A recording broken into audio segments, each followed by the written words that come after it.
Okay, ma'am, we can proceed. Hello, everyone. A warm welcome to all of you for this 21 days digital Swadhyaya Yogam presented by PSSM Global and Mahadrashta. I am Sri Lakshmi from UK. Today we have successfully reached day 15 of the program. Grateful to Patriji for gifting us this beautiful, amazing Anapanasati technique. Patriji always recommends reading right spiritual books and listening to other masters' experiences along with the meditation. He says that it is the shortest way to attain enlightenment. So, friends, please do listen to all the personal transformations of all the people and read a lot of right spiritual books. And I'm so happy to introduce today's speaker, Hitesh and Shubhangi. Hitesh and Shubhangi are seasoned and sought after couple in the field of mind, body, energy connection work. They are trained in they are trained in many different healing modalities like past life regression, inner child work, rebirthing, breath work, family constellation, and life between life exploration. Hitesh is the author of the bestseller book Sundaram Speak Conversations to Awaken Your Soul's Wisdom. He is also an award winning coach par excellence, a workshop leader, and healer with a decade and half experience in the field of human behavior. Shubhangi is a powerful, intuitive individual and co presenter with Hitesh in workshop focused on alternative healing. She also leads session on angelic guidance and sound healing. Driven by her passion for children, she started a school for street children that thrives on the dual pillars of compassion and patience. With more than 100 workshops, they have transformed lives of many people. So we are so happy to welcome Shubhangi and Hitesh. We welcome you. Namaste. Thank you, Sri Lakshmi. Thank you. Thank you very much for this wonderful introduction. And namaste. Hello, everyone. Namaste, And everyone. we are thankful to PSSM Global and Swadhyaya Yogam for giving us this opportunity to be with all of you and sharing our views on this topic that we've chosen for today. And it is really wonderful to know that this yogam has been going for a very long time, and every day somebody is coming and is exchanging their views, and you all are learning and growing together. So that's how the community grows.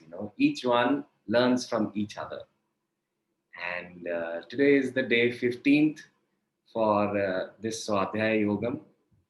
And the topic that we have chosen for ourselves and for all of you is about sutras of self-healing. Because each one of us want to heal ourselves, know ourselves more. Today, the intent of our topic will be to help you how you can create one. How can you create healing for your own self? So I will begin with the topic, but before that, I want Shubhangi to start with it. Yeah. Namaste once again, everyone. And thank you for giving us the opportunity to share our wisdom with you all. And thank you to Swarnalatha ma'am, to Sai, to Anuradha, to all the backend team, to Sri Lakshmi, for organizing this beautiful days. Every day some masters are coming and they are sharing their wisdom, and we are learning so much just sitting at our home, and we are learning from everybody. That's a beautiful part of it, that we are learning from every master and we are hearing the experiences of every people. So today's, as Hitesh said, that today's topic is sutras of self-healing. So before we begin to the topic, and let me share a joke with you all. So this joke is about a lady. It talks about it talks about what will happen when you don't listen to your inner doctor and you totally believe on the outer doctor. And this lady was suffering from cold and she went to a doctor, and she asked doctor that I'm suffering from cold. Please give me some medicine. I need to heal this cold. And the doctor said, okay, but we don't have medicine for this cold. You need to suffer for like 7-8 days for this, but I can help you. And she said, okay, tell me, doctor, how can you help me? He said, what you can do is you can go home and take a cold water shower. And after taking cold water shower, you can stand under the fan naked for 3-4 hours. And while hearing this, the lady was shocked why the doctor is saying like this. She didn't understand. And she asked doctor, what will happen then? Why you are saying me to take a shower and stand under the fan? She said, the doctor said, then you will have a pneumonia. And she said, okay, then what will happen if I'll have pneumonia? He said, because I can cure pneumonia. I have the medicine. So that's what happened. We don't know that our body is carrying such a beautiful power, strength inside us. The body has all the resources to heal our own self, but we believe that doctor is outside, and we totally, I'm not saying that medical therapy is wrong, we don't need to take the medicine, but we don't need to just trust only the outside doctors. We need to trust our body first, whatever the body is saying to you, so you can heal your own self. And the first, before we begin to the sutra, what I believe is the most important part to heal yourself is the life urge. The life urge is the core thing. If you don't have the life urge, nothing can heal you, nothing can help you from outside or inside. The life urge is very important, friends. And life urge with passion and compassion towards life. Every day we need to just wake up. We always, sometimes we say, oh, other one another day, it's the same day, we are suffering again, we have to come again, we have to sleep, do all our work. So this is not how we look up to life. Every day is a new life, a new passion comes out from you. And the life has so much adventurous. You need to learn every day something new, learn from everybody, smile to people. Small things can help you. So life urge, I feel, is the key to to heal towards this journey of self healing. If we move towards self healing, first step is life urge. If you have life urge, you can heal anything. What matters come to you, the illness, the chronic illness, whatever, you can heal all of it. So let's begin now the sutras of self-healing. And first we can say to our own self that I'm ready. I have the life urge. I want to live a life healthy. And then we can move towards the sutras of self-healing. So Hitesh, can you Wow, share the self-healing sutras? that's wonderful. Thank you for this story. So, friends, let me share with you about my own journey of healing. So, as a child, when I was young, my biggest issue in my, environment was that, we lived in a family which had around 20 people. So we all cousins were living together.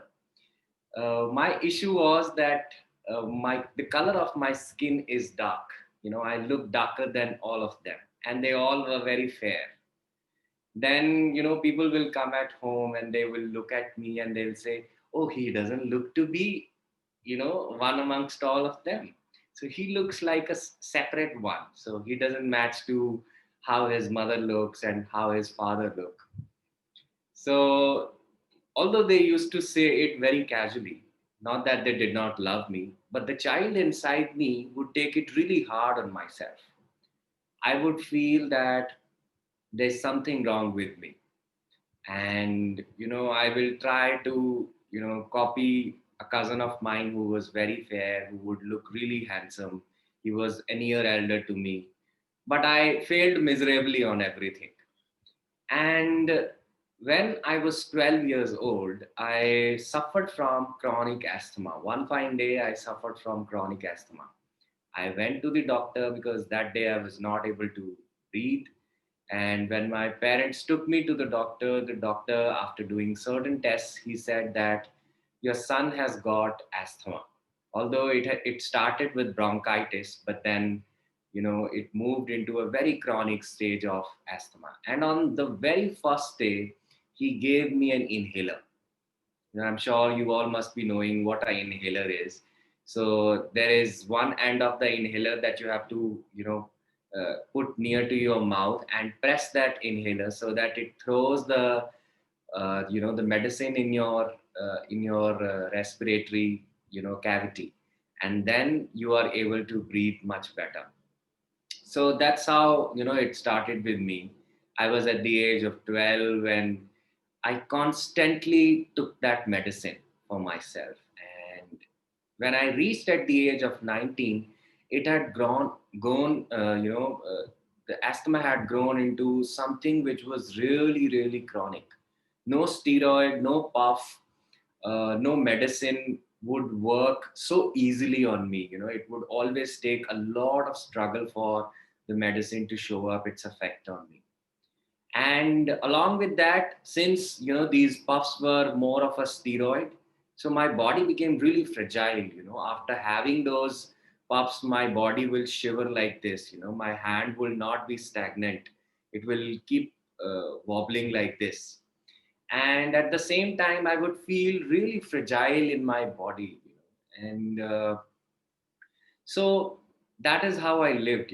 And the transition time of the season, when from the winters you go into the summers, and from the summers you come into the winter, the transition period of it would be the most tough time for me during the year. Because this transition would make its effect on how am I breathing. So I would not be able to breathe and I would choke, especially in the nights. So if I would lie down, then I would my body will create a lot of mucus, and I would need to get up to throw the mucus. So nights and nights I would never sleep. So such was the state of mind. And then once you have that puff, you are all okay because it was a steroid. You will feel much better about it. But then, in 2007, I was introduced to the practice of meditation by my sister. And that's how I started to meditate. And through that journey, I also started to understand that how my body and mind and the spirit is connected to each other. And when I started to learn about it, I realized that there is a way to change your body than expecting a change or a miracle through medicine. I realized that it's better to pick meditation over medication because that can really help you to heal your body. So I started to heal my mind along with it. I started to heal each and every thought which was telling me that I don't love myself, because in the childhood I never tried to be my own self. I always tried to copy others so that I could change the color of my skin. The color never changed, but I changed from within, and that's how after 10 years, since 10 years from right now, I mean, I would say the asthma went completely off my life. It has become close to 10 years now. I don't have asthma at all. So I don't even know where is my puff, where is my inhaler, and all those steroids and medicines. It has completely gone off my life. And not only just this, my body has also realized that what is a way to heal your own self. how to self heal yourself. And I feel really strong, healthy in my body. And at the same time, I have realized that there is this wisdom which our body, each one of our bodies are carrying. If we learn to tune into the wisdom of this body, we will be able to heal ourselves better. We'll be able to understand the illness or disease better, right? Because otherwise, what people do generally is, if you have a headache, pop up a pill. If you have a fever, pop up a pill. And we are living more on popping up these pills. So there is a better way of doing it. So I can also say, since 10 years, it is almost very, very, very rare that I have taken any medicine. I can just count it on my fingers. I would say just once or twice I've had any medicine. I mean, there was no need wherein, not that I hadn't fallen sick, because fever is a good sign to the body. Most of us, we feel, oh, why fever has come up? But fever is a sign that there is something your body is trying to process. And it will come on its normal phase once, that processing is over. So, especially in these times, we are very much fearful of fever, and we are very much fearful of, what if the COVID happens to me. If we work on these 7 principles of self healing, a lot can heal within all of us, right? And the very intention for for both of us to pick up this topic was this, because we want to help you in your journey to sail through the best through this COVID times. And so what I'm going to do is, I'm speaking through this journey of my own, how I healed myself through these principles. So that is what I'm going to share with all of you. So I will be running a small presentation for you, so that you are able to work along these principles. Can I request if I can be given the sharing uh, options, please?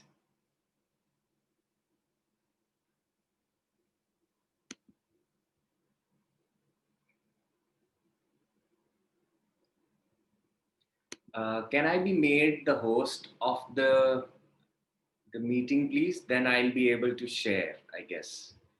And in turn, I will make you the co-host.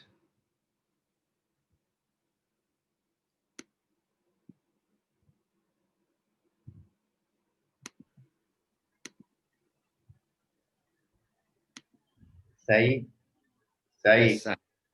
yeah, Sai Krishna. I'll Yeah, call Sai 1 second. I'm also unable to make you host. Yes, Sai has to make you.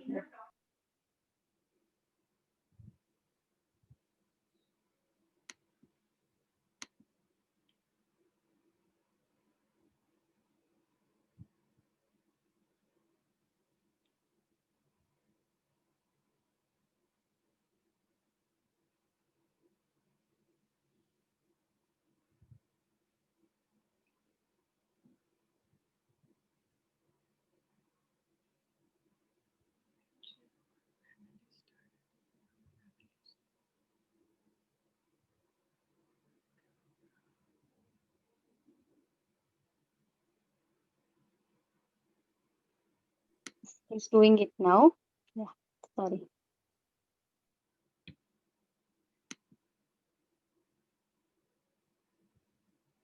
Okay.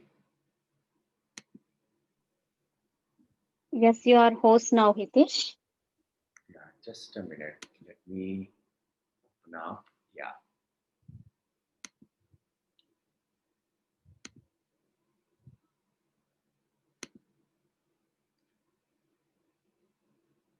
So, friends, let us begin with these sutras of self healing. How we can tune into the power of healing our own self. So, the very first sutra that I want to speak to you all is that human body has an infinite power to heal, repair, and regenerate. So our body system might look really complex to us because God has taken a lot of time to create this. And along with that, it has also given the power to this complex system to heal itself. And it would not be wrong to say that uh, it is one of the best pharmaceutical industry which is living within all of us, which means any medicine that you need, it can be created from within, right? Just to give you an example, many a times when people, touch the layers of depression or they are into the burnout zones, they are not able to sleep, they feel insomnia. The doctors give them a chemical called serotonin. So it's a kind of a tranquilizer which helps you to, calm your senses so that you are able to have a good sleep.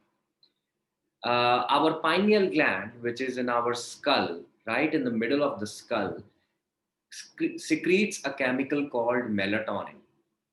So that exactly works the same way the serotonin works. So which means instead of having it from outside, we can always create it from within. And meditation does this work. Meditation helps us to release this chemical within ourselves, which we call as melatonin or serotonin. So, which is why I'm saying that our body has the capacity to heal, to repair, and to regenerate. Now, there is, a saying in our Upanishads which says, Yatta Pinde Tat Brahmande, which means, so as the cell, so is the collective. As within, so is the outside force. As the microcosm, so is the macrocosm. I'm sure each one of you must be knowing the story of Lord Krishna when he was playing near you know uh, the river Yamuna, and he was eating the mud, the sand he was eating, and his mother looks at him and she sees that he's eating the mud. So she goes to him and she says that throw away the mud, and to take the mud out from his mouth, she opens up his mouth, and she sees the entire universe living inside of him. Although she got fearful of this, but then it speaks about that how there is an entire world, there is a complete world living within each one of us, which means there is a microcosm world which is living inside each one of us. And whatever is in the outside world, we carry the same inside us.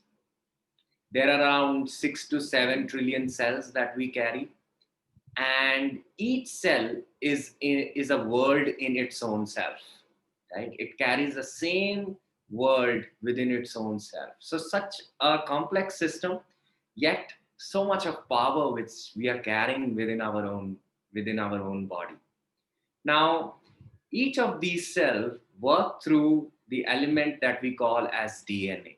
All of you must be knowing about DNA, and we say that DNAs are coming to us from our ancestors, and we carry these genes, and then we forward it to the generations coming below, to our own children. Of course, that's what DNA does. And most of the DNAs in our scientific terms are considered to be junk DNAs, around 90% of them, because we feel that they don't serve any purpose. Only 10% of the DNAs human feel are needed for this body, which can really help us to heal.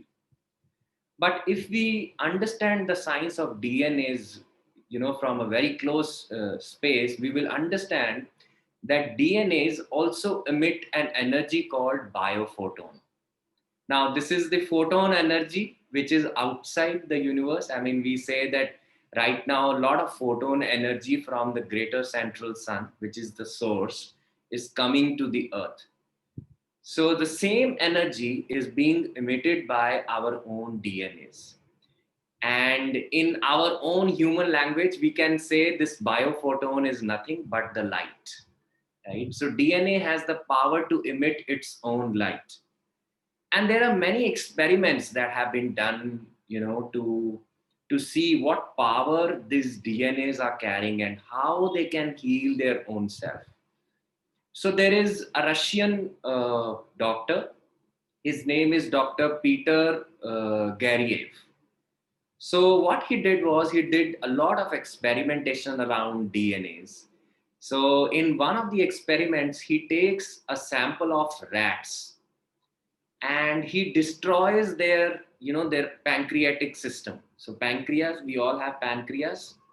So he destroys their pancreas, and then what he does is he takes a healthy DNA, and from that healthy DNA, he begins to emit light on these destroyed DNAs. And what he begins to notice is that because of the light which is emitting from the healthy DNAs, the destroyed DNAs begin to repair and regenerate.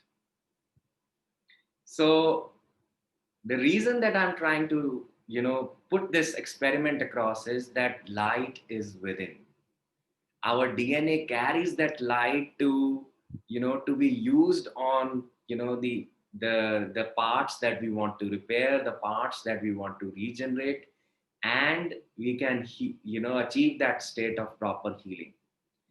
Most of the times, we feel, oh, if I have this, let's say, a certain physical condition, it will be very tough for me to repair it without a medicine. Well, I don't, you know, uh, disrespect the field of allopathy, but it is not that we are so regular in allopathy. So we must learn to work on, our own self healing. We must learn to utilize the power of light that is there within each one of us. Our system, each and every body part of our body is not more than 7 years old, which means every 7 year or less than that, each body part gets regenerated. Apart from, the pupil, because it stays the same throughout our life. Rest of the body parts, they regenerate, the cells die and new cells come up and they achieve the state of healing. So the reason that people are not able to heal their illnesses, because when the illness portion, the part of those cells that are belonging to them, when they die, they give their memory to the new cells. So that is how the illness also continues to pass, because cells have a memory. They have their own memory bank. So once the one cell dies, it gives a memory to the other cell. But if we begin to heal the cells through understanding that there is a light within, and we begin to believe that, yes, we have the power to heal ourselves, because most of the times we never feel that we can ever heal ourselves. We need an outside support. But this sutra says all power is within. All medicines can only work when we know that we are ready, right? And we believe in this light that works within each one of us. Yeah, just wanted to add into this that the sutra number 1, and I think all of us have one day or the other day we have experienced this, how body heals. If I'll give you an example, if we have a cut or bruise in our body, what we do generally, we put some ointment, or there's some crack on the skin, or maybe sometimes we don't put anything, we just let it be, and some days we see it heal automatically. The cut heal, the bruises heals automatically. And second example is of how body heals, how body regenerates when we have a fracture. So what, we have a fracture like a hand fracture, and we go to the doctor. What doctor does, he does just a plaster on it, just a support to the bone which is cracked, and body heals or regenerate that bone automatically. So that shows how body heals, repair, and regenerate. And we all have experienced this. If body can regenerate the strong, the solid part, the bone also, the body can heal everything, I would say. So this experience we all had. So we can't deny this. It's a fact. We all have lived through that. We all see that body can heal, repair, and regenerate. So it's the practical thing that we have seen in our life. So that's the sutra number 1. Wonderful. Yes. And we speak about the second sutra, which says love is the highest form of medicine. Most of the times we speak about love. There are different definitions of love. Everybody speaks through their own experience. But if we really want to know love, we must learn it from children, right? Because children are full of love. One of the biggest example is that when you see a child, even if that child doesn't belong to you, the child's energy field is so attractive that it calls you up and you are forced to speak to the child or, connect with the child from heart to heart. So that's the power of love. The child is naturally emitting the energy of love because he has not made the conditions or the belief systems what adults have made. And another thing that we need to learn from the children, if we watch them closely, that they are living in complete, friendship with nature, right? They are living in complete inclusivity. For them, everything is equal. Now, you must see them that they are exploring colors, papers, pen. At the same time, they also explore their excreta. You must have seen children puddling around their own urine. What they do is because they don't have any, logic. They don't have any conditioning which tells them that this is good or this is bad, right? So right now, they're completely in the space of inclusivity. They live with in a system wherein everything is included, everything is allowed, right? And another thing that we need to learn from children is their expression. Right? They stay with their expression. They never let their expression suppressed within their own self. So what they do is, if they feel good about anything, you will see them laughing aloud. If they feel really bad about anything, they'll be very open to show their anger, or they'll be showing their frustration to the whole thing. So it's like, and the very next moment it will shift, right? It doesn't mean that they are carrying their anger for 2 hours, 3 hours, like what adults do, because if we are angry with something, we take that anger with our own self, and we continue to live through the days with that. But children don't do that. The very first moment, if in a moment they are fighting with you, the very next moment they can come and eat in your plate, right? They're so they let go so easily. They move from movement to movement, moment to moment, and they also know how to express it fully and then unclutch. So, which is what we have not learned. And another thing that we need to learn from children is they accept everything about their own self equally, right? And but as adults, we don't do that.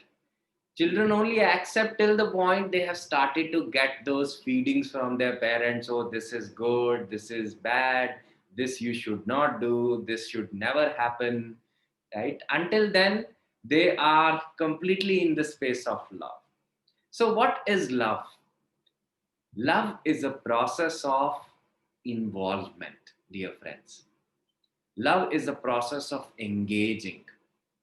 So, if we truly love ourselves, we must learn the process of engaging with our own self. We must learn the process of caring for our own self. If we don't learn to engage with our own self every day, how can we expect others to be engaging with our own self? Then the coming of illness, it's going to happen. It's definitely going to happen, because you are not connected to the rhythm of your body. You're not connected to what is happening. You're not connected to what is your body wanting, right? So love comes with total engagement, involvement. Get involved with yourself. Pick up something that makes you happy. How many of us continues to, give and offer something, do something for others to make them happy, yet we always keep our needs, everything at bay? Not that I say that you don't make others happy. Of course you can make others happy, but that can only happen when you have recharged your own battery, when you have learned to engage with your own self. If you haven't learned to engage with your own self, you cannot expect your body to constantly get engaged with others. So love means learning to passionately get engaged with your body, with your mind, with your emotions, and with your spirit, right? Learning to know that what is it that can make me happy. Most of the times in our journey, what we've seen when we work with people in healing sessions through one-on-one, we ask them to pick up an activity which can really make them happy, right? If they are going through some illness, we ask them to pick up something which can really help them to express their own self, be it singing, be it painting, gardening, cooking, anything wherein they can get fully engaged with life, right? And the engagement with life is very important, dear friends. If we don't know how to get engaged with life, the creation can never happen. We can never create the health that we want to create. So in those people, we have seen that there is a great shift in their, first in their view of their illness. The way they look at their illness also begins to loosen up. They begin to feel that yes, uh, health is not about just healthy body. Health is more about the state of happiness, right? Even WHO, has changed the definition of the word health. It's no more just about body. It's more about the state of happiness, right? So that's what love is about, right? There is this beautiful saying by Michael Nemi, and from the book of Mirdad, such an amazing book he's written. And he says, even your bodies, perishable as they seem, could certainly resist degeneration, did you but love each cell of them with equal zeal. Most of the times, what happens is we begin to judge the body, we begin to judge the illness. But, dear friends, our way to healing begins when we stop to judge illness. Most of the times we are fearful of, let's say, cancer, we are fearful of tumors, we are fearful of some other chronic illness, sugar, diabetes, and we keep judging these illnesses and we curse these illnesses. Oh, why you have come to me? Why me? Right?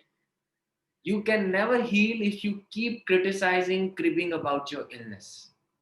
Love is the way. You must learn to love the illness, right? You must learn to see it with love, right? It's equal to, for example, if a child is angry and you crib the child and you're making the child even more angry, that's what you're doing with disease or illness. The child needs your attention, so give the child the attention that it deserves. The moment you begin to pour your love on the child will stop to cry. That's what we need for healing our illness also, right? No war, no, nothing in the world can be won by fighting. Fighting is not the solution. Facing it with love is the solution, dear friends. We have to learn to face it with love, right? When we face it fully, fearlessly, with love, you will see that what you are trying to face will automatically, begin to lose its power. It will shape shift into something really magical.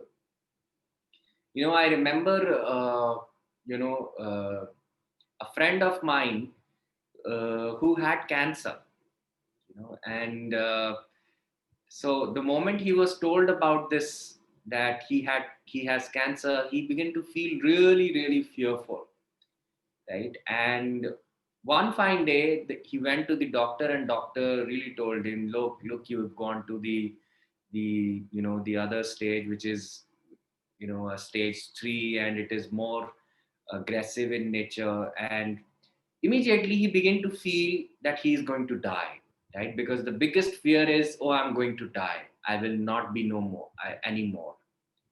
And what he did was, he went to home, he just prayed to God that if death is what I have chosen for myself, I'm ready to die. And that's what he said. And the moment he said that, he went to sleep. And after that sleep, when he woke up, there was a certain amount of lightness that he felt in his body. There was this urge to live that awakened from within. And it was that urge which made him to cure his cancer completely, dear friends. Rather than going a downward slope, from that very moment, he began to make an upward slope. How did that happen? By learning to accept what is happening, accepting that it is happening and I'm ready to go through it. And that is the way of love also. Love means accepting what is. So accept. Don't get, don't waste too much of your energy into thinking, oh, why this is happening to me? Why this problem? Why me? The answers will only come when you stop to crib, when you stop to criticize. So spend time in accepting it, accepting that it has come for a reason. Illness is a teacher, and I'm going to learn from it. And when you do that, there is certain amount of insights that are going to come to you, because if you meditate, your body will speak to you. Most of the times what happens is, insights come to everybody, wisdom comes to everybody, but the biggest problem that we do is we never act on the wisdom. We never take an action on the wisdom, and that is the reason that we don't heal. If you begin to act on the wisdom that says, hey, look, I need to make certain changes in my food, let's say, or hey, I need to meditate more, or hey, I should stop cribbing about something, or maybe I should take more responsibility of myself, or hey, I should be more happy. you know Work on that, act on the wisdom that comes from within, because if you act, only then your body will begin to experience the change. And then, loving doesn't mean that you give the love once and it's over. Love every day. Make a choice to love every day, dear friend. So it doesn't mean that you just love your illness only once. No, you love it every day. So if I were to show you, how am I going to do it? So feel that there is a pillow with me, and feel that this is your illness. This pillow is nothing but your illness. Hug this pillow. Give it a big, warm hug and say, I see you. Let go of all your guards to move away from it. Oh, it should not come close to me. Allow, welcome it. Welcome the illness with love, and then see what happens, dear friends. Right? You will begin to heal it. And there are many stories, I don't need to talk about what happened to Anita Murjani through Dying to Be Me, right? What Eric Burney has written about in his book, right? He's spoken about so many healing cases wherein people have healed themselves through their own faith, through their own power of love. Okay. The third sutra says healing happens when you work in alignment to the wisdom of your body. Right? Our body is a very wise system, dear friends. Right? Many a times we reject the body. Right? We feel there is nothing in the body. But taking care of the body is as important as taking care of your soul. Right? Body is like a temple. If there is no temple, there can be no idol.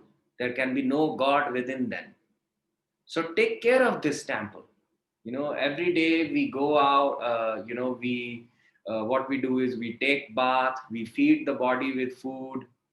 You must see that all these activities are these in alignment with your body, right? Are we listening to the wisdom of your body? And it's not that only meditators' bodies speak to them. No, everybody's body is speaking to them. One such example is when your tummy is full, right? You still want to have some more food on your plate, but your your body tells no more. It gives you a burp. It gives you a hint. I am over. I don't have any place in my stomach now. So please stop eating. But what we do is we let go of it. We continue to fill our stomach. You're ignoring the sign of the body and you're continuing to eat. What you're doing is you are obviously moving towards the illness. You're moving towards the digestion issues. You're moving towards some issues with your intestine, constipation. All these things are going to come. You're just filling your body with food, right? So we must learn to trust the wisdom of the body. And when I say wisdom of the body knows only to live naturally, right? Anything which is not in connection to nature, body, it is not good for body, right? So for example, these days, let's say a lot of products that are coming in market, these are products, okay? These are not food, right? And when I say these products like uh, ready-made rotis and ready-made dal and everything which is processed and refined oils, it is far, far, far away from the nature. It is not the nature, right? Because they've gone through a lot of processing.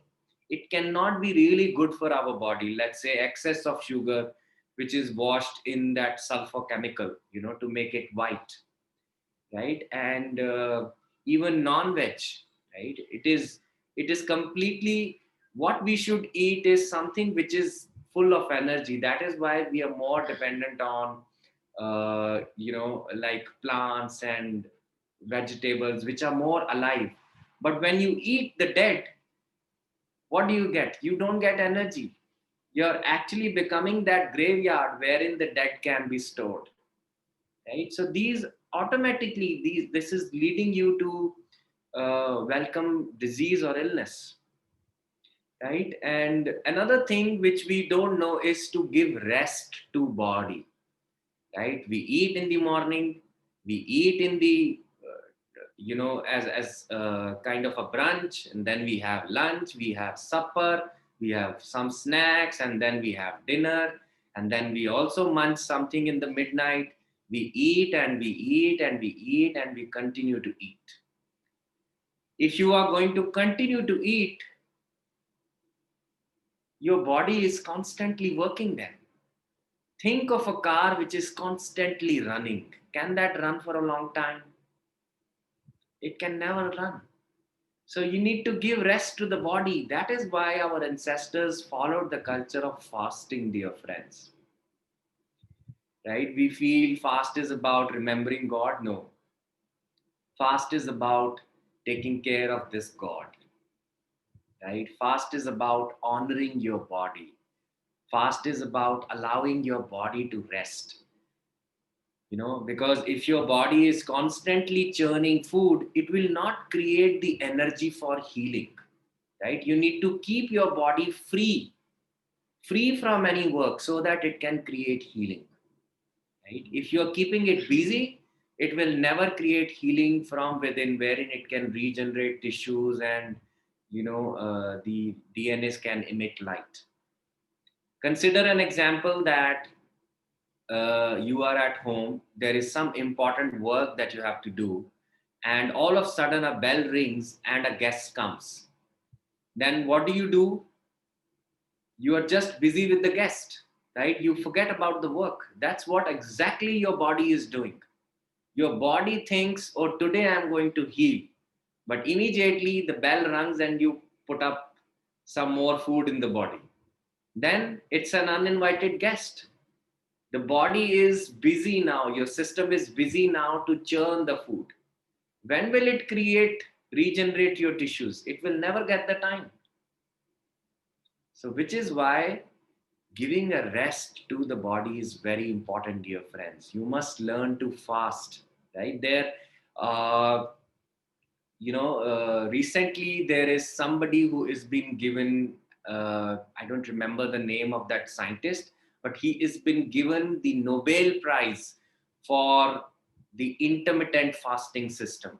I'm sure many of you must have heard of intermittent fasting.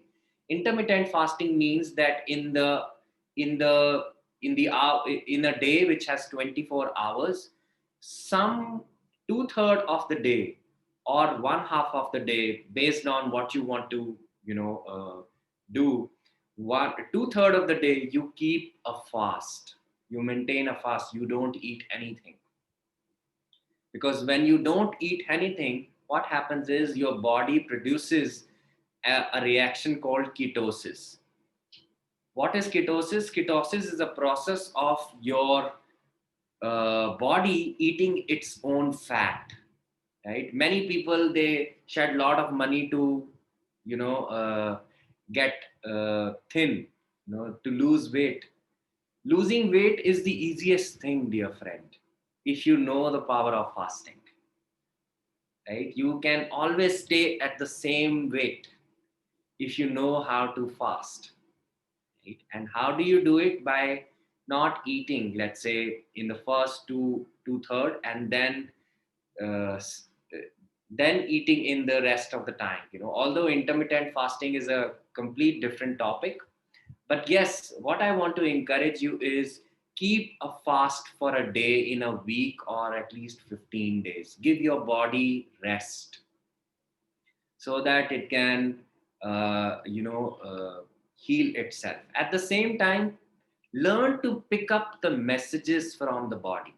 Before you put the food in your mind, in your mouth, you must ask. You must ask yourself. And how do you ask? Am I feeling that I want to eat this? Right? Do I feel good about this food in my mind? Check that. If you don't feel good about that food in your mind, I request that you don't eat, right? Because your body and mind are connected. The signals are connected. You can always pick that signal, right?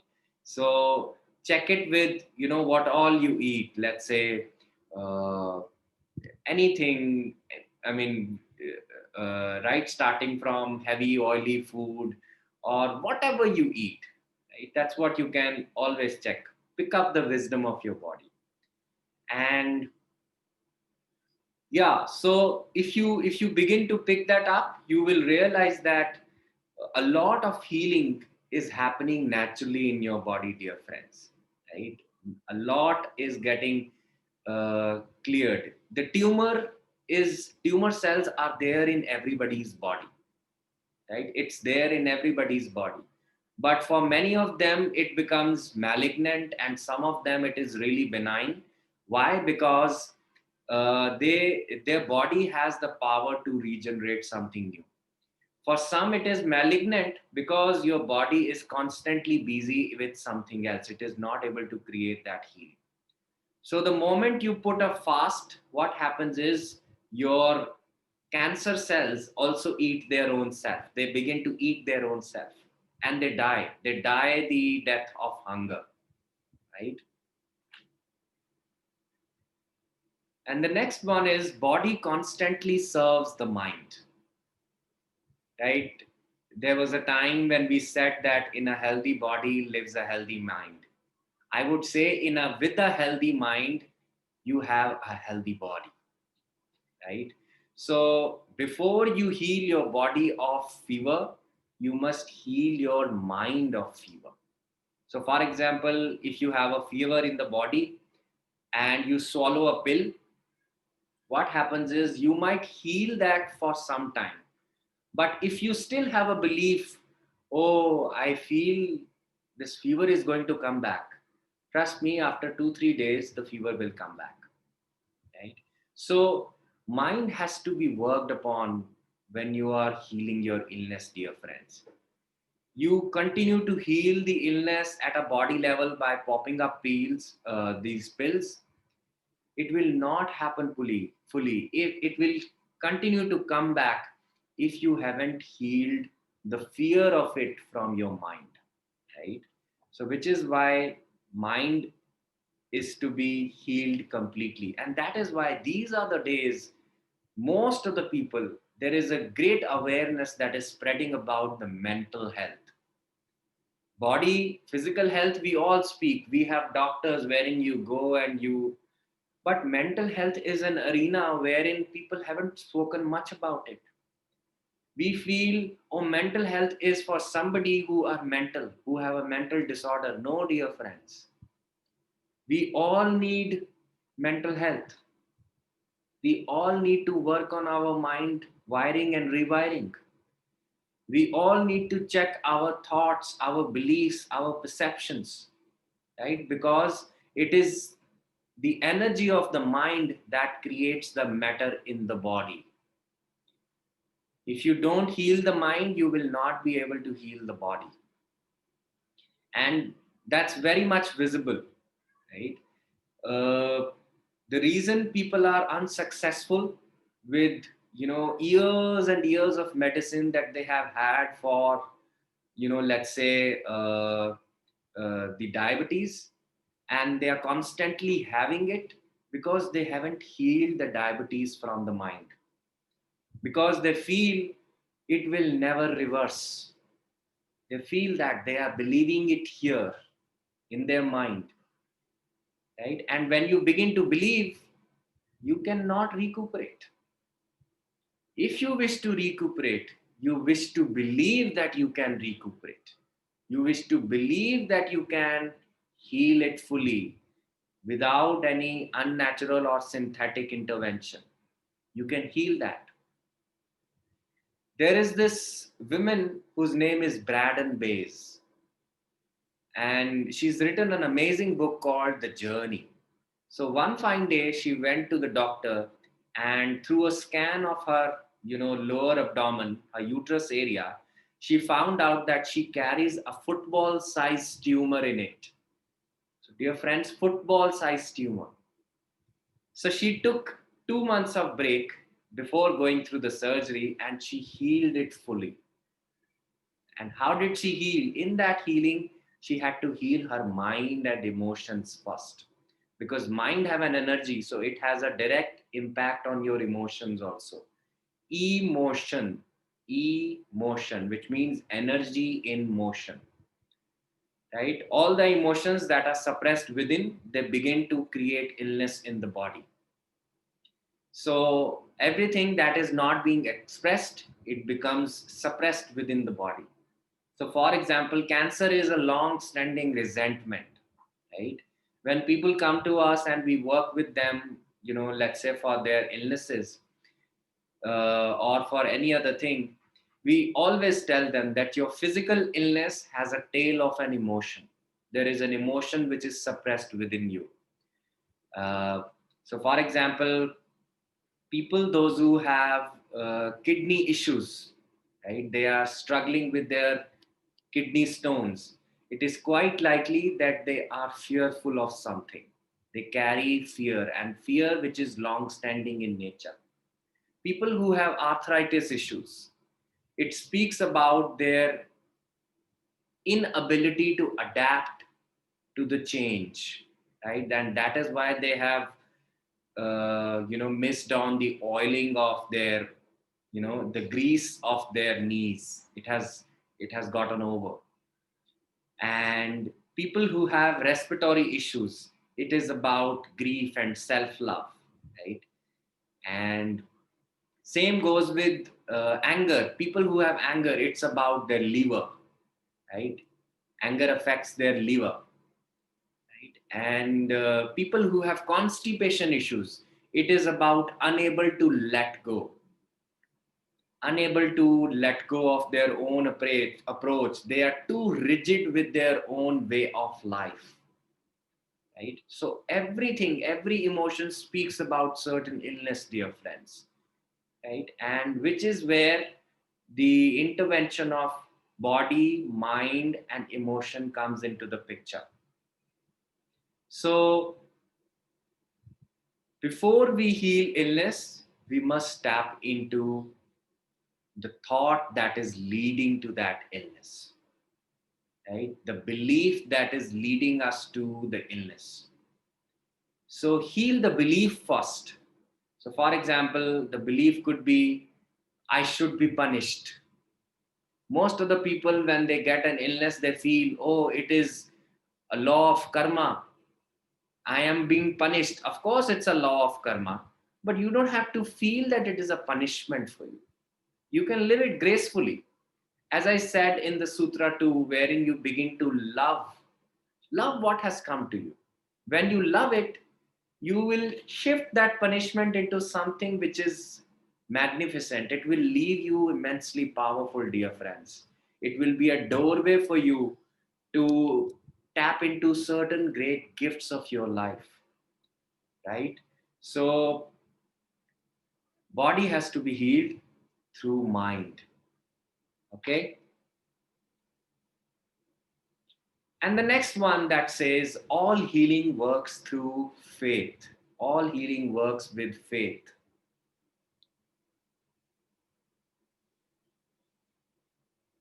You know, I remember when, as children, my mother took me to a homeopathy doctor. He would give us those small, small pills, right? And we would enjoy, swallowing those small, small pills. Uh, there is something called placebo. I'm sure many of you must be knowing. Placebo means that you are given a medicine, but it's actually not a medicine, right? But yet you heal. Many of the medicines that your doctor give you, that's actually a placebo, right? So it's not that the medicine is healing you, it's your faith which is healing you, dear friends, right? Most of the times what happens is when a doctor say to us, oh, you will you'll be fine, you'll be absolutely fine, we build our faith on it, and that's how we heal, right? But if doctor says something, oh, you cannot heal, it can never be reversed, you have to take medicine throughout life, we immediately feel our faith has gone down, we give up. If we wish to heal, we must develop faith first, dear friends, and faith in the wisdom of your body, the faith that my body can heal itself. That is the first and the foremost thing that we have to do. Then your body becomes that vehicle which can create healing for you. I would invite you to see a video on YouTube. I can tell you about that, the topic of it, wherein a cancer gets healed in 2 minutes. A cancer gets healed in 2 minutes, so they are showing that ultrasound wherein the tumor is there, and they are passing on the energy, the full energy is being given. Within 2 minutes, the cancer dissipates, the tumor finishes, and it is fully in that, in that video. So I will invite you, just type in YouTube when you're free, just type in cancer healing in 2 minutes. Right? So what is it? It is faith healing, dear friends. Energy healing is nothing but faith in the energy, that energy can heal us. And that's what is leading you to heal everything. Okay, so whatever you pick it up with faith. If you pick it half baked, it would not get you to space of healing. Remember, half baked food nobody likes. So eat it when it is fully baked. How do you bake it? With faith. Pick up anything with faith. You're doing energy medicine, you're doing alternating work. Put your faith, put your full energy in that your body can heal it fully. The next sutra says the deepest healing known to the mankind is healing your inner child wounds. Now, what is inner child? As I spoke to you about that, how child are full of love. They don't know, all the things, all the conditionings that an adult is carrying. So each one of us were born like God. We were God-like. We carried the energy of the God. We were nothing but the God itself. Okay. But as we grew through those developmental stages, there were many beliefs those were passed on to us. Initially, we were playful, and then these constant nudging by parents and societal pressure. We were told, don't be too open. Don't express yourself so much. Don't laugh out loud. You know, uh, don't jump, right? And study well. Only study can save you. If you don't study, you will not be able to earn good name for yourself. You'll sit outside the temple and beg for yourself. All these things. And apart from that, when we were told, oh, you are not good for this, oh, look at the way you look, you are too dark, you are too stout, look at your eyes and look at the way you talk, look at the way you walk.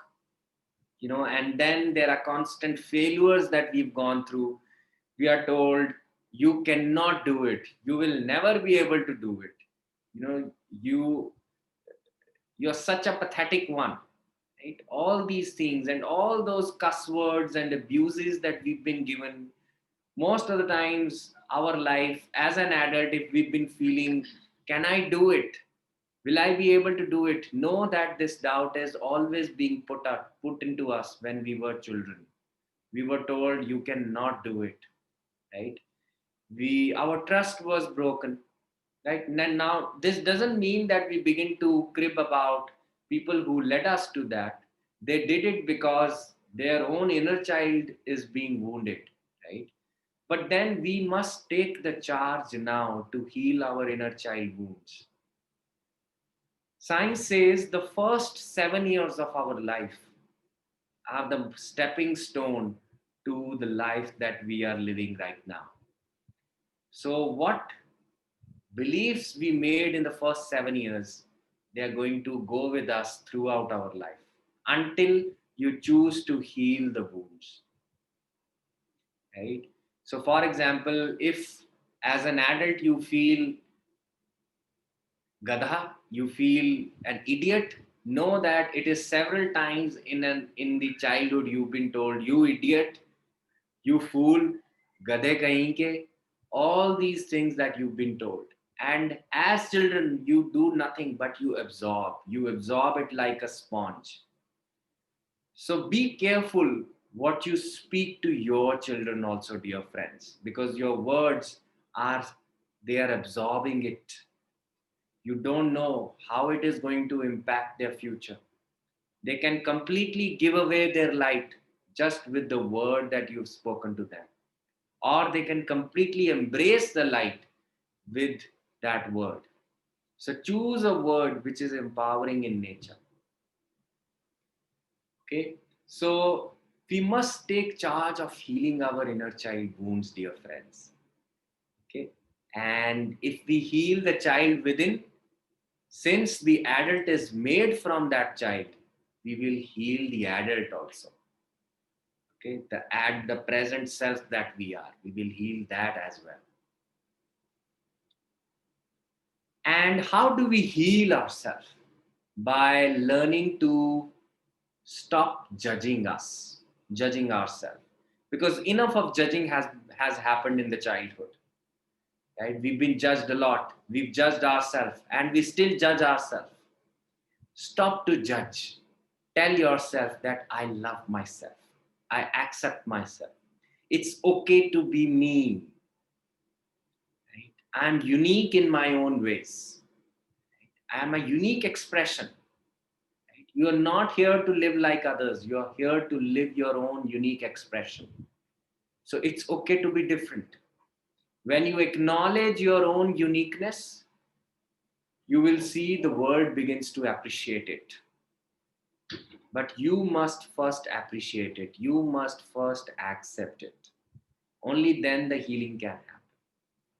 So healing our inner child happens. The very first step is to learn to stop judging us. Accept what is there. It's okay to be me.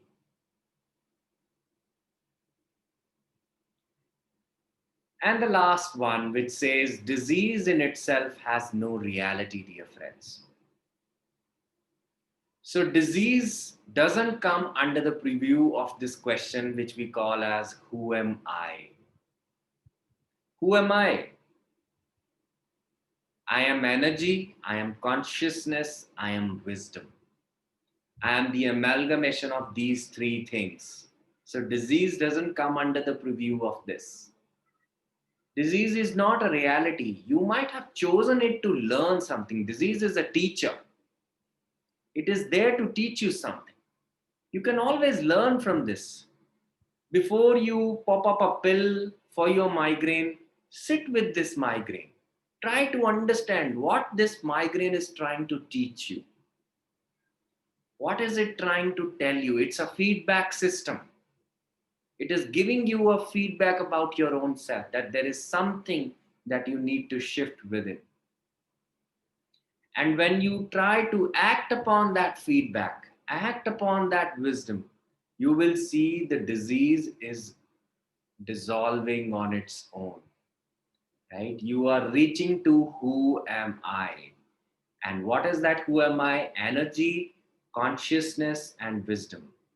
Energy means we are energy beings. We carry the energy. The 7 trillion cells are nothing but they carry the energy. Even this experiment of God particle, it says that most of our universe, more than 95% of our universe is nothing but energy. Right? Only 3 or 4% is matter.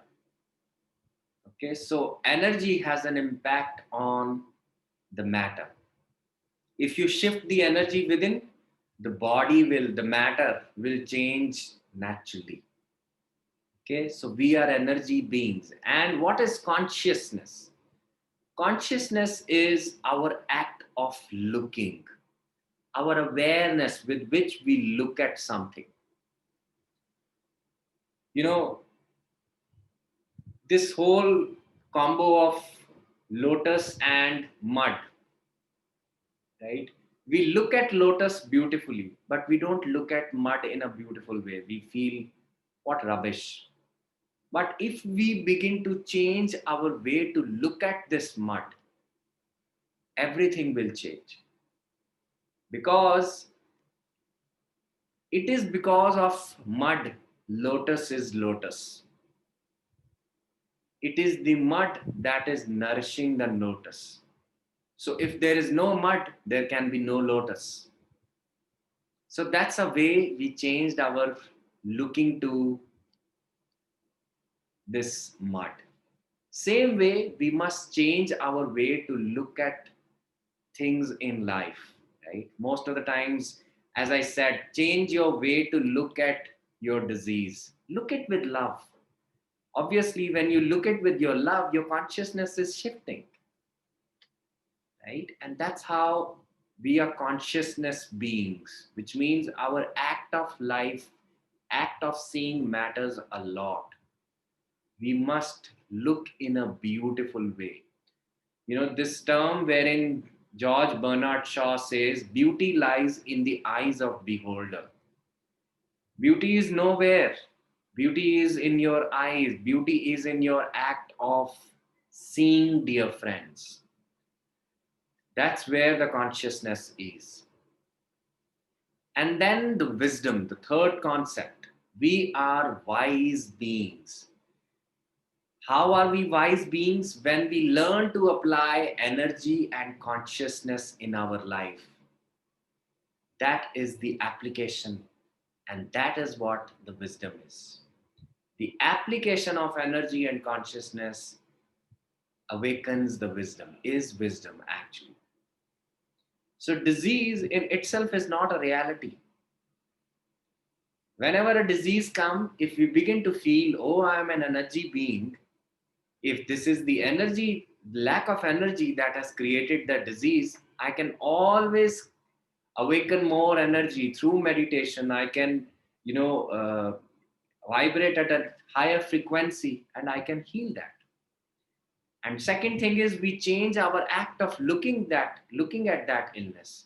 We change our act of looking at everything, be it anger, be it shame, be it guilt, be it people, be it stupid people, sad people, bad people. We look to their beauty. We look to something magical, something unique that they are carrying. We look to something beautiful in the tough times of our life, tough situations of our life. That is what we are beginning to use the consciousness. And ultimately, when we are living from the space of energy and consciousness, we become the wise beings that we are.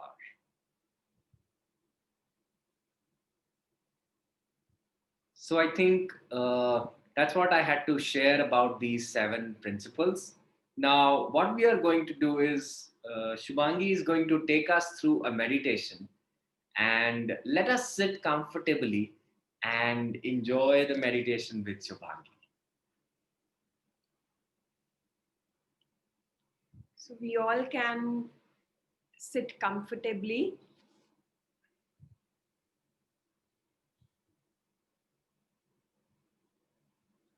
I'll play some music for you all.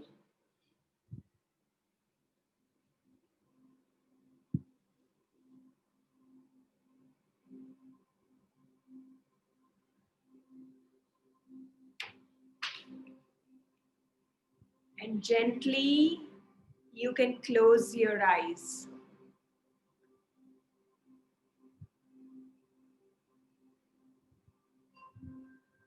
And take 3 long deep breaths.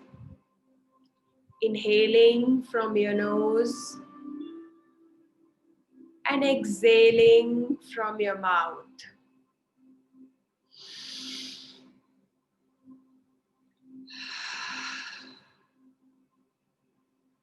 One more time. Inhaling from your nose and exhaling from your mouth.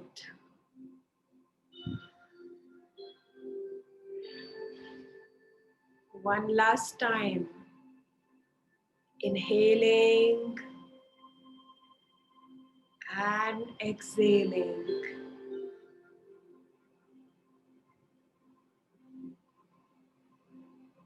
Now come back to your normal, natural rhythm of your breath.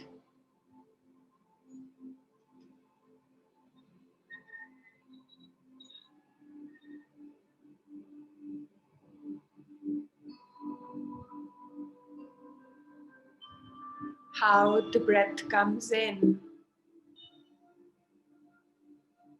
and how the breath goes out.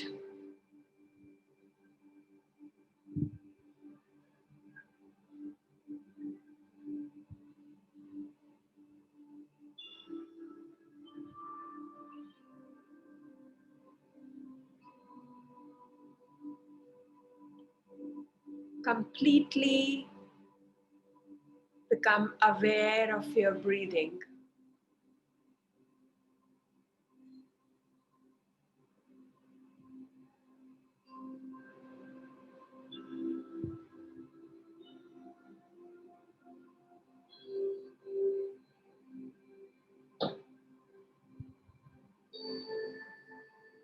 nowhere to run, nowhere to go. Just be. Be with your breath.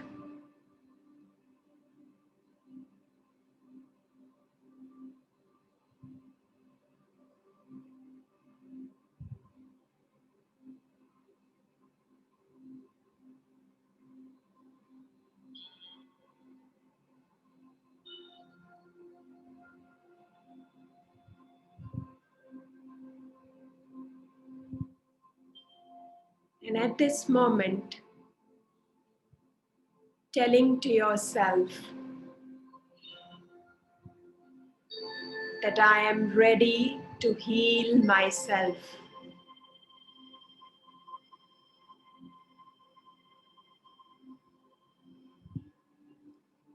I'm ready to be healthy.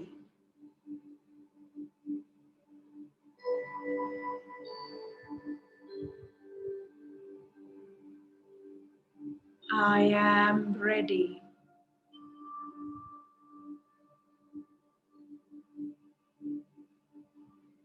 I am ready.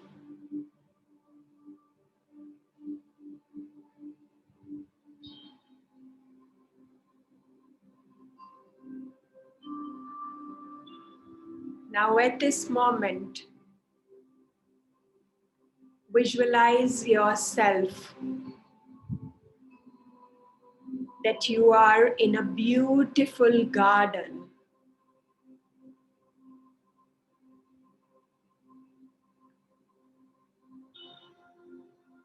This garden has everything that you like.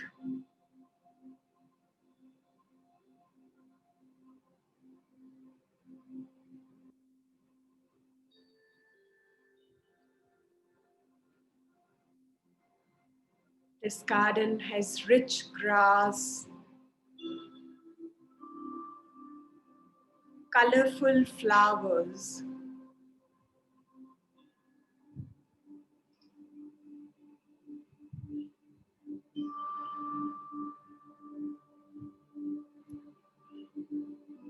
completely experience this scene. Use all your sensory perceptions.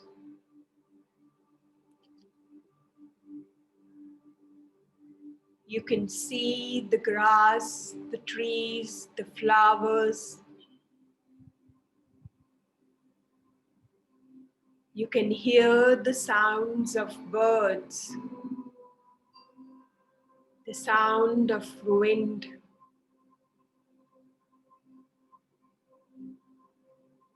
You can feel the grass.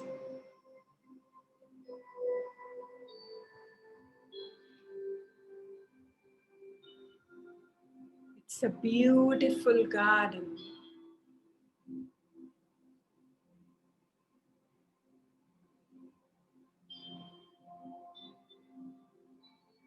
And in this garden, you can sit or lie down.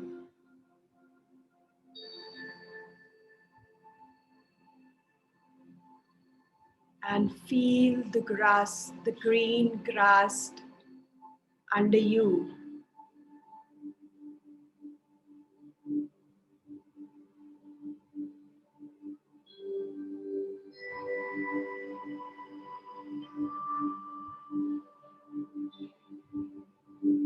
Feel the freshness of this garden.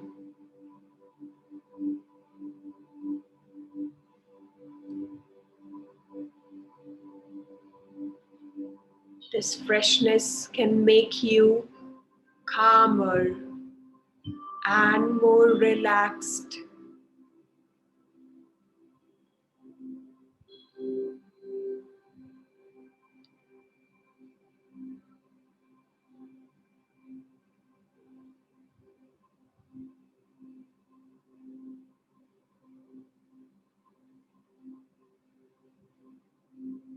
Now imagine a light pouring out from the sky, from the sun.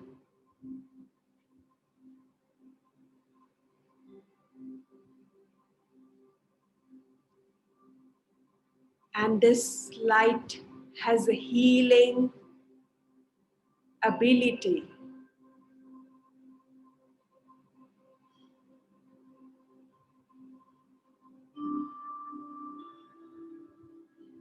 And this light starts to enter into your body through your feet. Allow this light to enter into your body through your feet.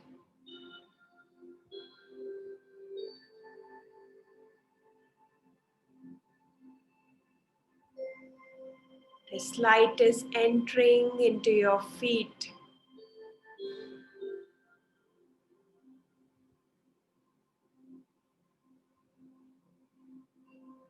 And if there is any tension,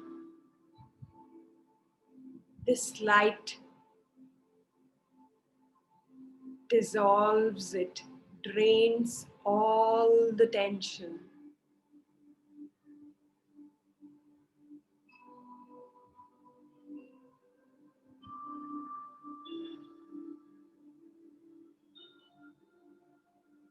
This light is moving into each and every cell, each and every part of your body.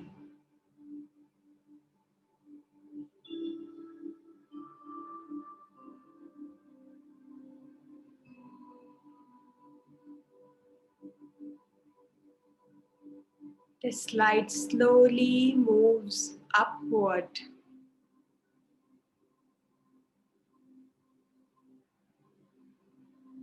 towards your lower legs.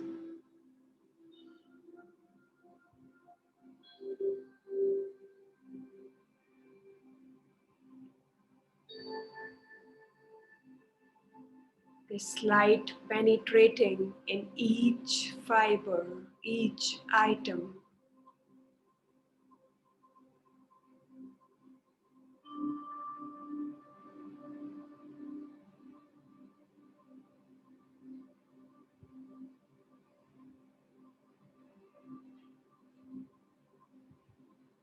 Your legs are becoming relaxed and calm.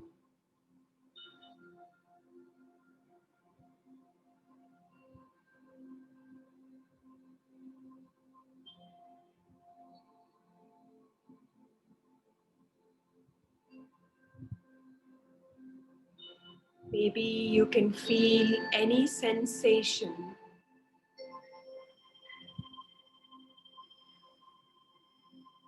like tingling sensations in your legs.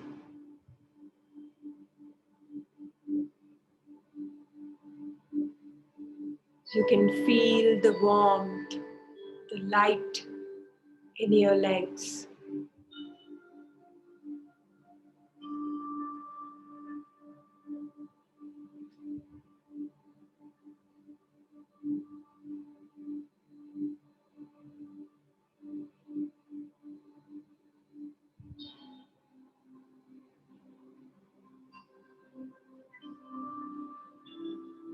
This light further moves up to your thighs.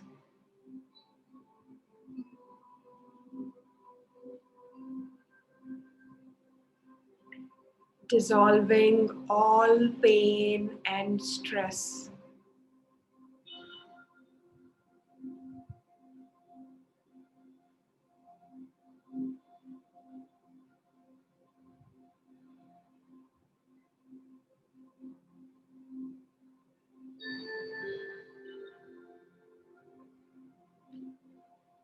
And slowly, slowly, this light further moves to your pelvic region.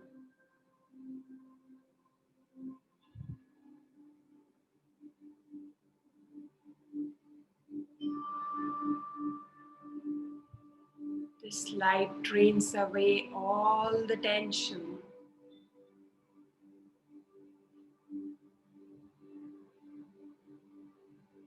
And this light is spreading out.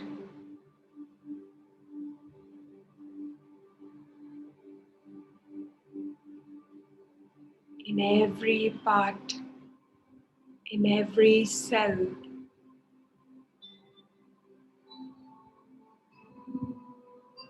The soft, powerful light.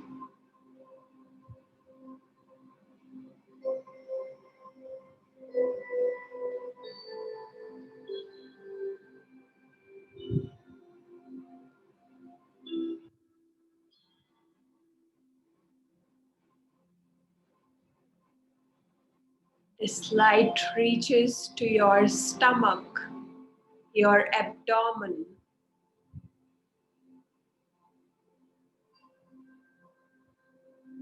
and releasing all the stress, all the tensions.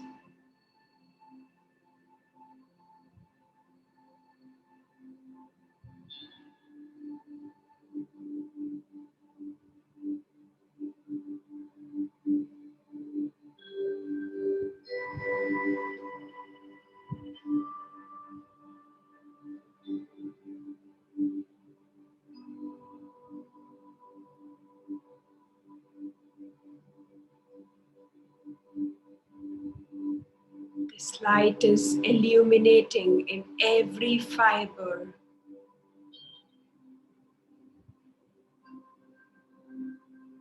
Healing every fiber and cell of your body.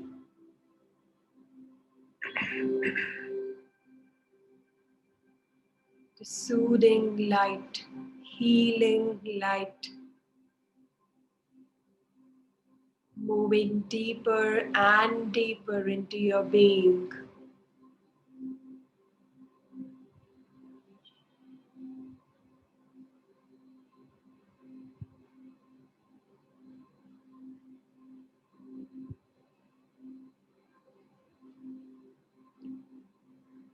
This light further moves to your chest area.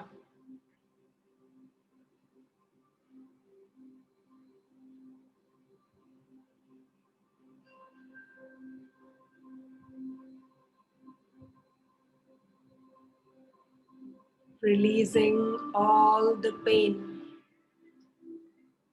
stress, tensions.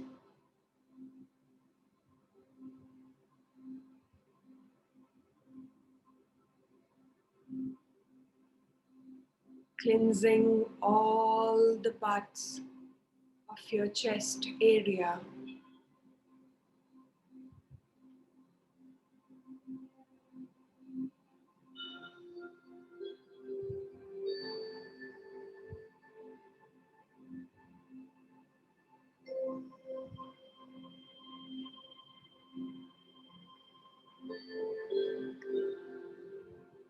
Bringing light, relaxation, and healing.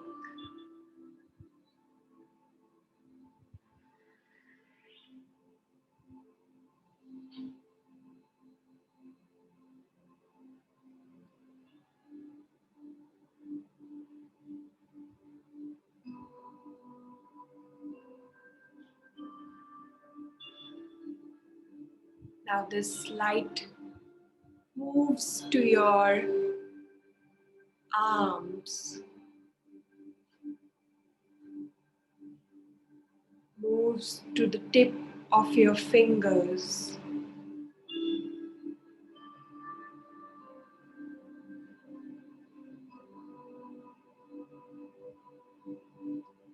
This light helps you to remove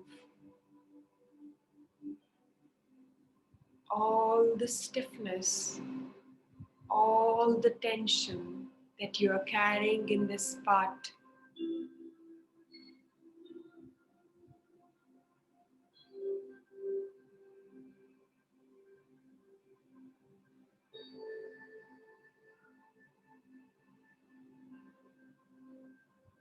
light is flowing effortlessly.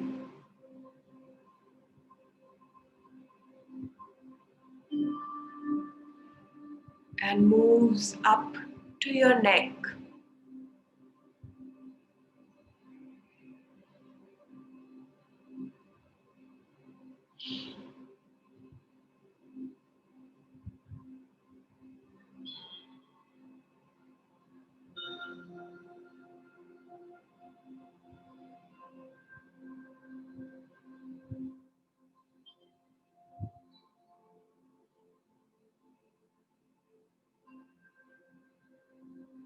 Now this light moves further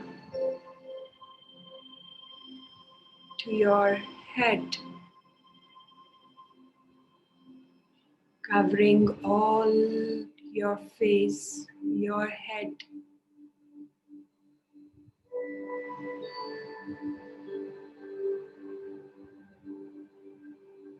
Releasing all the stress and tensions from your head.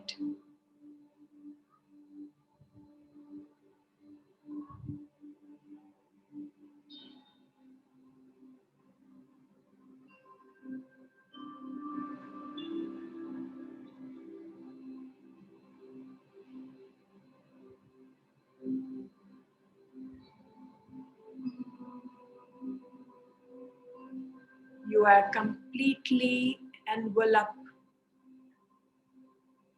into this light as a cocoon.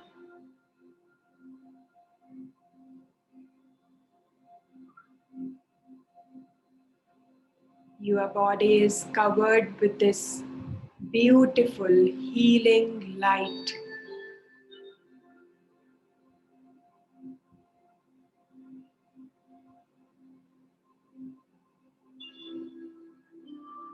It is radiating from your body.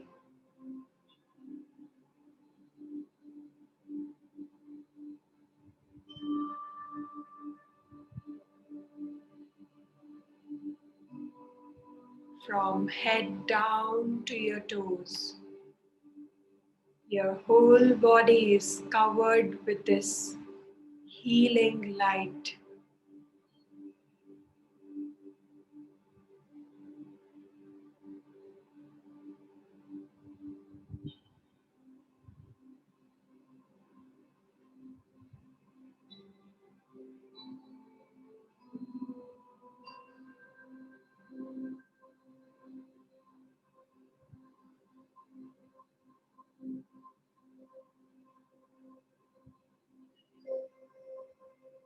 Now is the time to concentrate this light on any specific area of your body where you feel that part needs this healing light.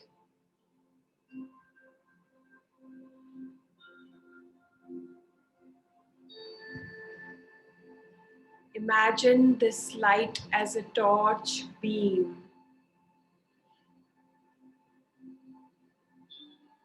Shining on one part of you.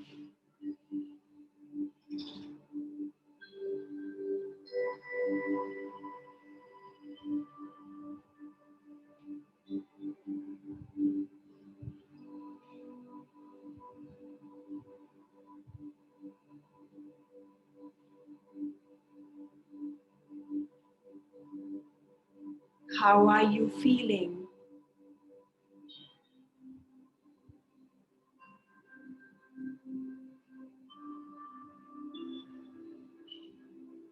In that part where you are sending this healing light.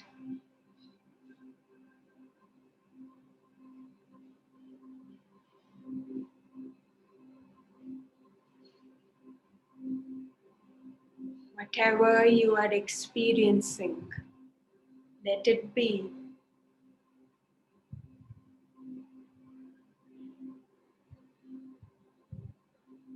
any vibration, any sensation, any feeling at this moment.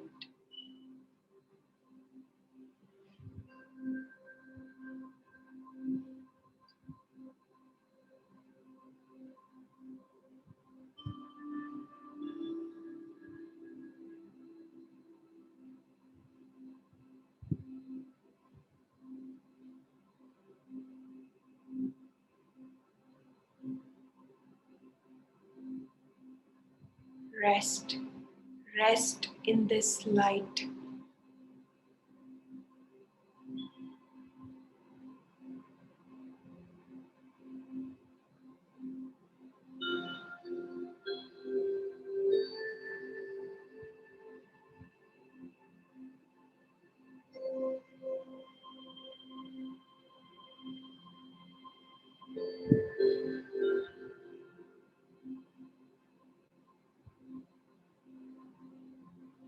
And you can receive any message, any guidance that your body wants to tell you.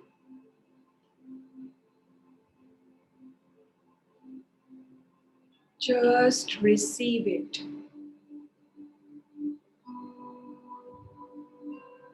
Trust. Trust your body.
Sending all the positive energy to this part.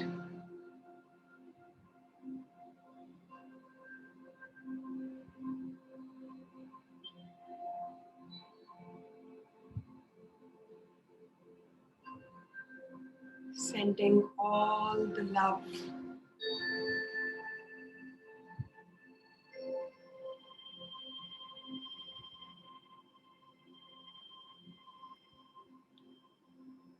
Accepting this part as it is.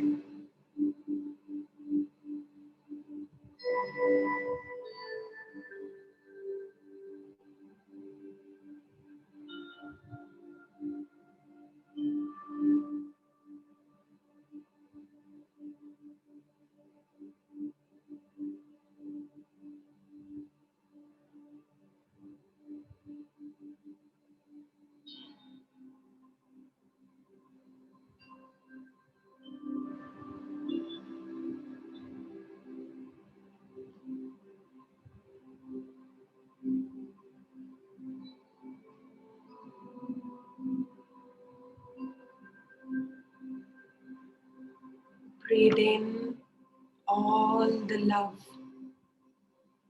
happiness, peace, joy, and health.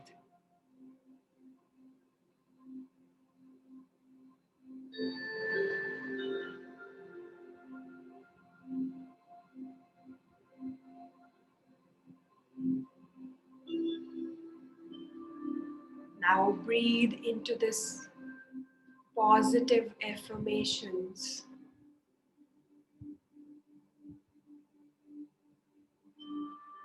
With your breath.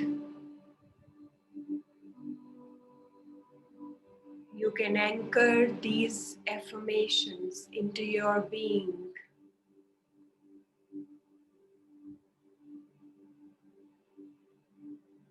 I am love.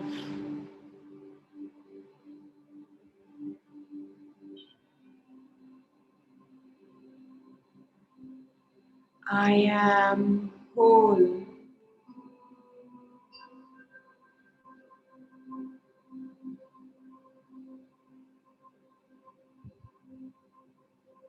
I am energized.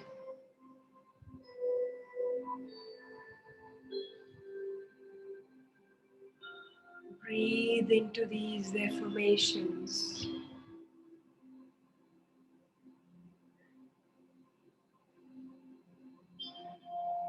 I am vibrant.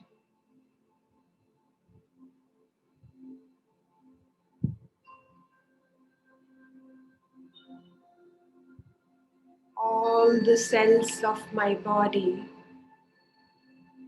is in the perfection of the divine being.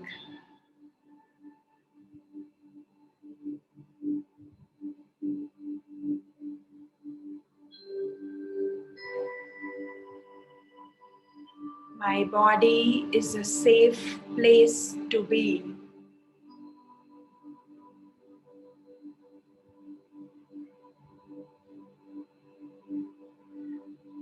I have all the energy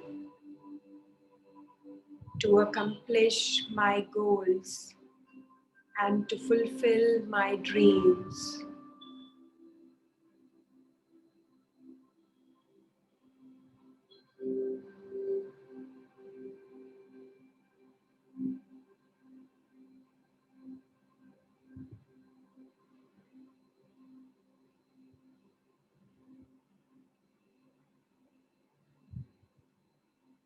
Health is my natural birthright.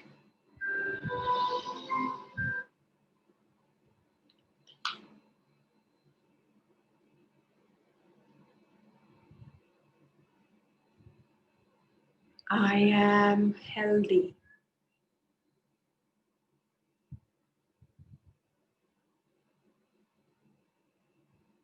I am healthy.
At this moment, you can take a long, deep breath.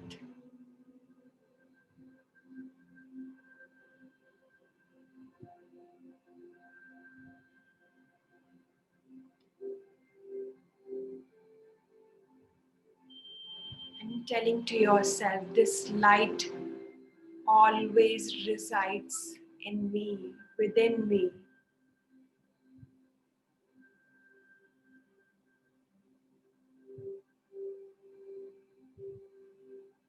I trust the wisdom of my body.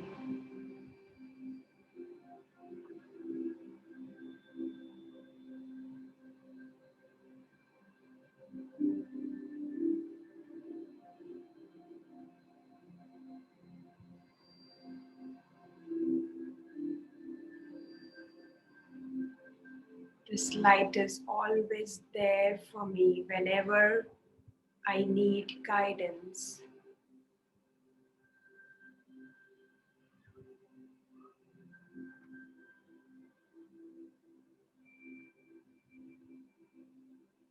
And slowly, slowly,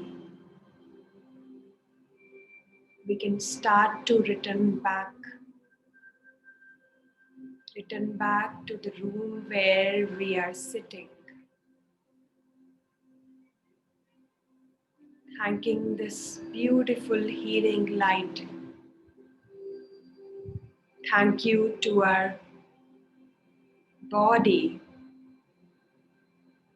which is working 24/7.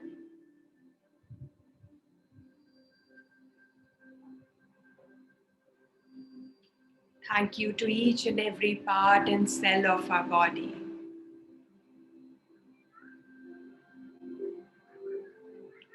And slowly, slowly returning back from this beautiful garden. Coming back to the room where we are sitting.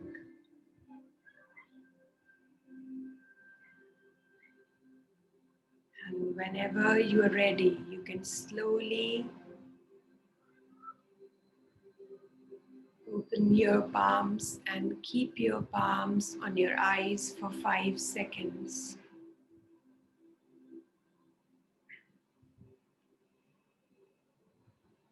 5, 4, 3, 2, 1, and 0.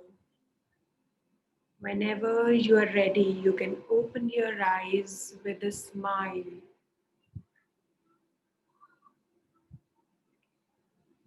Feeling rejuvenated, whole, complete, healthy.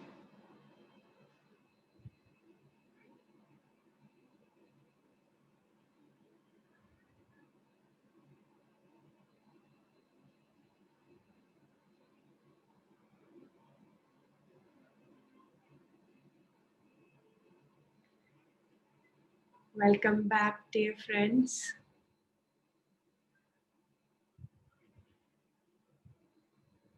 And if you want to share your experience, maybe you can write your experience in the comment box.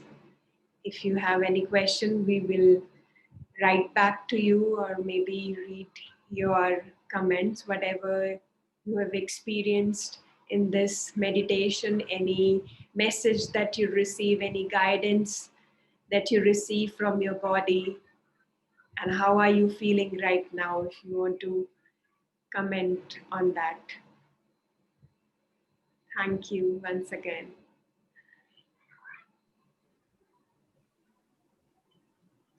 Sir, Suresh sir want to share his experience, so we Sure. Yes, Yeah. sure. Hitesh ji, today is a very nice session, knowledgeable session. It aptly suits our digital jhana swadhyaya yoga. How our body has enormous power of healing and regeneration, and how through love we can cure our diseases, how to cure our childhood wounds, and how through wisdom of our mind we can cure all our diseases. It's a wonderful session from ill health to health. It's a good concept of the 7 principles. Once and through meditation, Subhangi madam, it's a wonderful session. How we got this healing light and how it cured each and every cell of our body. It's a really a wonderful session. Now everybody has to believe his own body power and mind power. That if you that what you told, even the cancer also was cured in 2 minutes. YouTube reference you gave, it's definitely an eye opener to all the humanity. It's a really a great session today. Once again, thanks to Hitesh ji and Subhangi madam. Thank you, thank you, thank you. Thank you. Thank you very much. Thank Thank you, thank sir. Thank you. Thank you. And thank you for having us here, and our gratitude to the entire team for bringing us together. Thank you, Sai. Thank you, the Mahadrashta team. Thank you very much. Thank you. Thank you so much. Thank you. Yeah. Whatever. Sri Lakshmi ma'am, where is? Yeah, she will be coming. Yeah. Madam, your voice is not audible. No, no, not audible.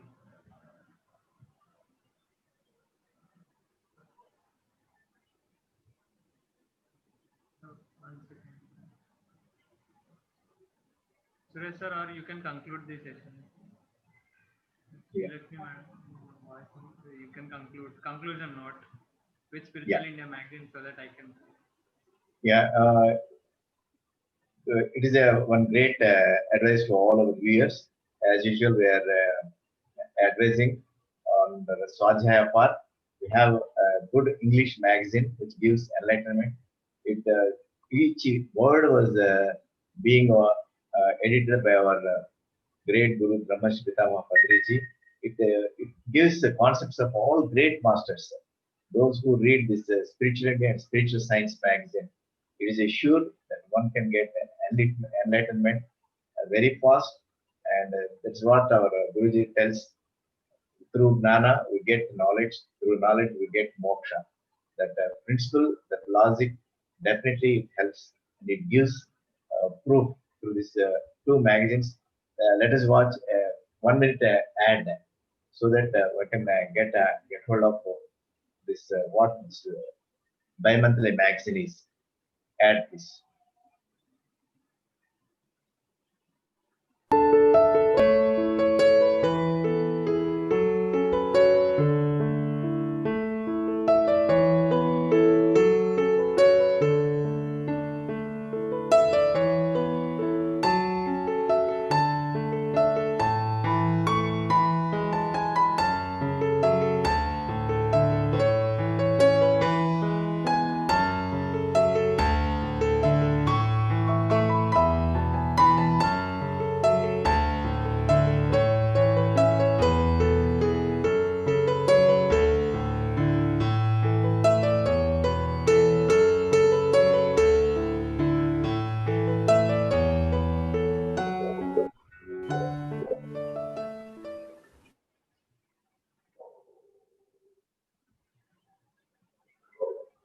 Yeah.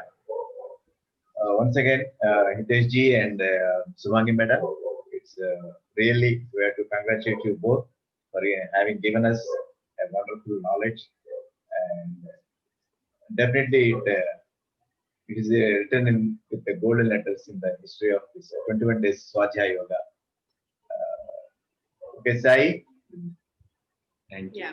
Thank yeah, you. as you told, this mental health is a basic health for physical health that everybody has to follow that.